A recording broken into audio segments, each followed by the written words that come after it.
तो ट्रंप जहां पर मौजूद थे कॉरेस्पॉन्डेंट्स के साथ डिनर के लिए, वहां हुई फायरिंग ने अब बहुत बड़े सवाल खड़े कर दिए हैं। और सवाल यह कि क्या इसका ईरान से कनेक्शन है, सवाल यह कि क्या ईरान ने उस हमलावर को हायर किया था उस जॉब के लिए जो वो पूरा नहीं कर पाया, या ये केवल एक मैसेज था जो बहुत अच्छे तरीके से डिलीवर हो गया है अमेरिका को, ट्रंप को। इन सब पे बात करेंगे और बात ये भी करेंगे कि ट्रंप पर गोलीबारी और अब क्या ईरान की यहां पर है बारी, ईरान पर बमबारी करेंगे ट्रंप और पहले से ज्यादा भीषण बमबारी करेंगे। उससे पहले कि हम इस पर बात करें और अपने एक बड़े पैनल से इस पर हम चर्चा करें, शुरुआत इस समय की कुछ बड़ी खबरों के साथ। इजरायली एयरफोर्स के एक्शन का वीडियो आया है, दक्षिणी लेबनान में हमले का वीडियो जारी किया गया है। हिजबुल्लाह अड्डों पर इजरायल की बमबारी। इजरायली एयरफोर्स ने ऑलरेडी लेबनान के साथ किया अपना सीजफायर तोड़ दिया है और वहां पर लगातार वो बमबारी कर रहे हैं। ये दक्षिणी लेबनान में इजरायल के हिजबुल्लाह के अड्डों पर बमबारी की तस्वीरें देखिए।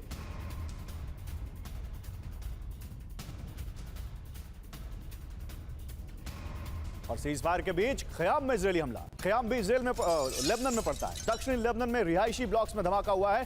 ट्रंप ट्रूस एक्सटेंशन के बीच इजरायल ने कार्रवाई की है, यानी जो समझौता हुआ था ईरान और अमेरिका के बाद लेबनान और इजरायल में, उसका एक्सटेंशन हुआ, लेकिन उसके बावजूद यहां पर इजरायल नहीं रुक रहा है हमले करने से। ये खयाम की तस्वीरें हैं जहां पर अटैक किया है इजरायल ने।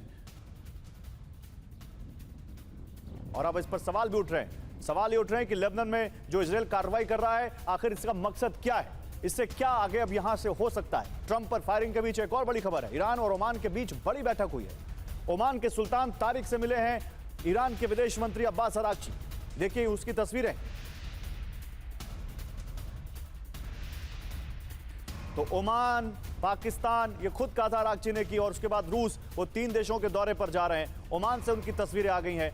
ओमान वो देश है जो इस जंग से पहले ईरान और अमेरिका के बीच बातचीत करवाने की कोशिश कर रहा था और बहुत करीब पहुंच गए थे दोनों किसी समझौते के, और उसी बीच इजरायल और अमेरिका ने ईरान पर हमला कर दिया। एक बार फिर ओमान पहुंचे हैं ईरान के विदेश मंत्री। क्या इसके कोई संकेत हैं? क्या यहां से कुछ बैक चैनल फिर से बातचीत फिर से ट्रैक पर लाने की कोशिश की जा रही है? क्योंकि एक दौर की वार्ता फेल हो गई, दूसरे दौर की वार्ता पे कोई आया ही नहीं मिलने, बात करने। ट्रंप कह रहे हैं कि किससे मिलने जाएं 15-16 घंटे सफर करके, जिनको कोई जानते ही नहीं। तो अब ये ओमान जो पहुंचे हैं अराक्ची, इसका क्या मैसेज है? क्या ओमान में फिर से कोई एक प्लेटफॉर्म बिल्ट हो रहा है, फिर से वहां पर कोई फाउंडेशन रखी जा रही है दोनों देशों को बातचीत की टेबल पर एक बार फिर लाने के लिए ओमान में? और अमेरिका और इजरायल को ईरान की सीधी धमकी, दोबारा हमला किया तो कड़ा जवाब देंगे। हॉर्मुज पर अमेरिका का कोई अधिकार नहीं है। यूएस इजरायल हमले के बारे में सोचे भी नहीं, यह कहा है ईरानी कमांडर ने। उन्होंने सीधी चेतावनी दे दी है इजरायल और अमेरिका को।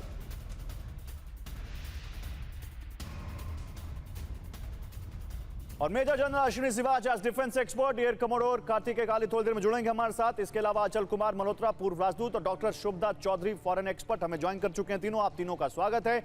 और जनरल सिवाच, शुरुआत आपसे ही। जनरल सिवाच, अमेरिका में क्या हुआ, किस तरह से ट्रंप पर हमला हुआ, किस तरह से वहां पर एकदम से हौच पौच मच गई, किस तरह से पूरी दुनिया ने, अब पूरी दुनिया की सबसे बड़ी खबर बन चुकी है। क्या इन सब को हम ईरान के और नहीं जोड़ेंगे तो थोड़ा सा इलॉजिकल हो जाएगा? ट्रंप, ईरान में जो कुछ हुआ उससे जोड़ें, और क्या हम मान सकते हैं कि ईरान का कोई हाथ इसके पीछे हो सकता है? गौरव, ऐसा कहना तो अभी मुश्किल है, क्योंकि सच्चाई है, पहले तो ये देखते हैं कि क्या ये सिक्योरिटी लैप्स है। बहुत बड़ा सिक्योरिटी लैप्स है, इसमें कोई शक नहीं। एक जो कैलिफोर्निया का टीचर है अभी, कॉलिन थॉमस एलन, ये एक होटल हिल्टन में ही रुका हुआ था, और ये आता है और इसके पास एक प्रकार से गन है, शॉर्ट गन भी है, हैंड गन भी है, काफ़ी हथियार भी हैं, नाइफ भी हैं, और ये मैनेज कर लेता है, बहुत नज़दीक बोर्ड रूम तक आने की कोशिश में कामयाब रहता है। तो ये तो सच्चाई एक सिक्योरिटी लैप्स है। और जो सुनने में ये आया कि जो FBI है, जो सीक्रेट सर्विस है, वो 3 से 4 टियर है, वो डिफेंस देती है, जो इनर है, फिर मिडल है, मगर इसमें ऐसा नहीं हुआ। इसका मतलब ये सच्चाई है, सिक्योरिटी लैब्स है। 2 बातें बड़ी इंपॉर्टेंट है इसके अंदर गौरव। एक तो ये जिंदा पकड़ा, आई रिक्वेस्ट यू थोड़ा रुकिए, अभी इस पर आता हूं, इस पर और बात करूंगा, इस पर बात करूंगा, इस पर डिटेल में हमारे पास प्रोग्रामिंग है। लेकिन अब एक बार जो हम तस्वीरें दिखा रहे हैं उसको जोड़ लेते हैं। और डॉक्टर शुभदा चौधरी, क्योंकि मिडिल ईस्ट को बहुत अच्छे तरीके से समझती हैं। डॉक्टर चौधरी, मुझे ये बताइए, क्या ओमान में बातचीत का कोई ट्रैक फिर से बनते हुए देख रही हैं आप, कोई प्लेटफॉर्म बनते देख रही हैं? अब्बास अरागची इस वक्त ओमान में, तस्वीरें दिखा दीजिए पीसीआर वाली। क्या पाकिस्तान की जगह अब ओमान लेने वाला है, ऐसा दिखता है? देखिए, जब अगर मैं JCPOA से इसको compete करूं, तो JCPOA का जो डील हुआ था, ओबामा ने जो किया था, उसको 20 महीने लगे थे, और अगर पहला बैक चैनल टॉक से लेंगे तो 3 साल लगे थे बनने में, 3 साल, और 11 डिफरेंट सिटीज में हुआ था, 11 डिफरेंट सिटीज।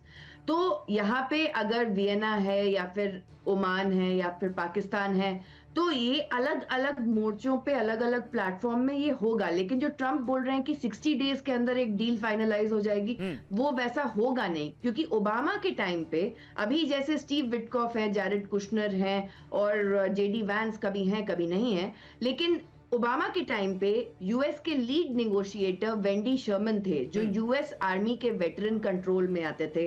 फिर जॉन कैरी थे, जो सेक्रेटरी ऑफ स्टेट थे, और तीसरे और बहुत इंपॉर्टेंट इंसान जो था, जो एक्सपर्ट नेगोशिएशन में था, वो था जॉन फाइनर, जो पूरा न्यूक्लियर सेंट्रीफ्यूज का एकदम टेक्निकल एस्पेक्ट समझते थे। तो इसलिए अब मुद्दा यहाँ पे आता है कि क्या, क्योंकि पिछली बार 11 डिफरेंट सिटीज को लिया गया था और एक मल्टीलैटरल फोरम बनाया गया था, रशिया, फ्रांस, चाइना, सबको मिला के ओबामा ने किया था। तो अब ट्रंप क्या करने वाले हैं, और क्या सिर्फ ये यूरोप और पाकिस्तान, ओमान और यही तक शिफ्ट होगा, ये कहना मुश्किल है। लेकिन अभी नेतन्याहू ने बोल दिया है कि सीज फायर लेबनान और इजराइल के बीच में खत्म हो चुका है, और उसके साथ इराक में बहुत सारे अटैक शुरू हो चुके हैं। अब मुद्दा यहाँ पे ये आता है कि ये जो स्टेज्ड असैसिनेशन अटेम्प्ट हुआ है, जिसके बारे में मैं आगे बताऊंगी कि ये स्टेज्ड क्यों है, क्योंकि जो नहीं, मैं इस पर आऊंगा। मैंने जनरल सिवाज को भी इसीलिए बीच में रिक्वेस्ट किया, क्योंकि देखिए, अगर हमारे व्यूअर्स को लग रहा हो कि ये दोनों अलग अलग खबरें हैं, तो बिल्कुल अलग अलग खबरें नहीं। हम इन दोनों को बीच में बुनेंगे, बीच में लाएंगे, जोड़ेंगे, इनके कनेक्शंस खंगालने की कोशिश करेंगे, और कोशिश करेंगे कि अपने एक्सपर्ट से इस बारे में बात करें कि इजराइल के पीएम नेतन्याहू का ये कहना कि सीज फायर टूट चुका है, ट्रंप का ये कहना कि इसके पीछे ईरान है, ये अभी मैं नहीं कह सकता, लेकिन हम सारे संभावनाओं को तलाश रहे हैं, जल्दी आपके सामने खुलासा करेंगे।